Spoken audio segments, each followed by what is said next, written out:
Bismillahirrahmanirrahim. Assalamu alaikum guys, welcome to IELTS Maximum with Dr. Hamza, and in this video I'm going to talk about the schedule you need to follow in order to achieve 7 plus band in your IELTS exam in just 14 days.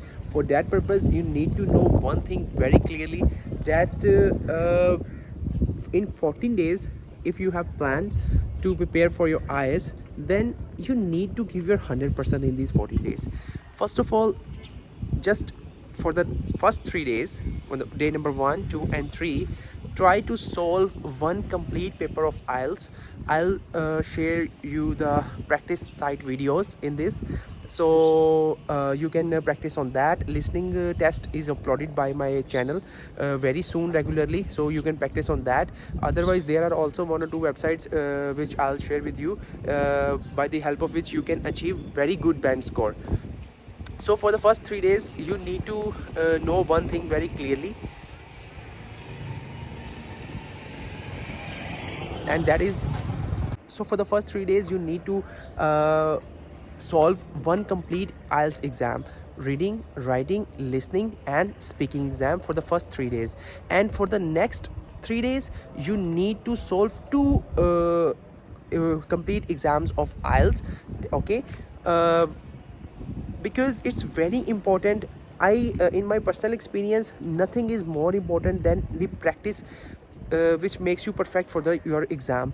So you need to know one thing very clearly, that for the second 3 days, for example 4th, 5th and 6th day, you need to solve 2 papers. And for the next 6 days, matlab, okay, for the next 6 days up to the 12th day, you need to solve 3 papers one day regularly. And these 3 papers will help you guys, trust me, it help you so much to achieve your desired band score in just 14 days. And for the last 2 days, just give yourself a break and just solve 2 papers. And just 1 day before the exams, make yourself very relaxed, make yourself very easy. Don't see even my videos or any sort of the videos you need to see for your exams or something. Just make yourself relaxed, just make your mind very healthy and happy, and then inshallah you will see your results. It will definitely go into your way, and you are going to give me a lot of prayers for this regard. So don't worry about anything, just solve the questions first 3 days, next 6 days and the last 2 days. Okay, this is the exam schedule pattern you need to follow. I'll upload the listening exams very soon, and very soon I'll share with you the websites which you need to follow. So do is like and subscribe my channel. See you all, see you in the next video. Allah Hafiz.